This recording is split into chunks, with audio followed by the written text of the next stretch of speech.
Hi and welcome to this short tutorial. In this video, I will show you how you can use the Snapchat mobile application on your computer or your laptop. So right now I am using Snapchat on my laptop. If you want to use it, simply watch this video till the end and you have to follow the same procedure. And if this video really helps you out, please do subscribe to my channel.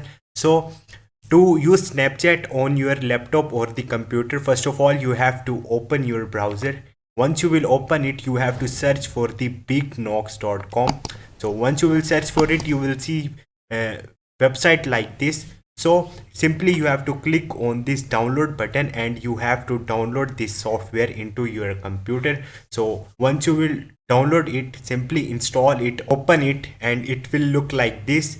So once you will do it, you have to click on this Play Store button from here, and once you will open it, you have to sign up or sign in into your Play Store in this application. So after that, you have to search for the uh, Snapchat right here.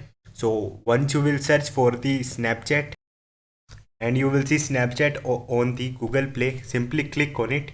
And once you will click on it, you will see install button here. So right now this application is already installed into my laptop, so I simply open it from here. So if you want to use the Snapchat on your laptop or on the computer, you can simply use this procedure. Hope this video will helpful for you. If you have any question, you can ask me in the comment section, and don't forget to subscribe my channel. Thank you.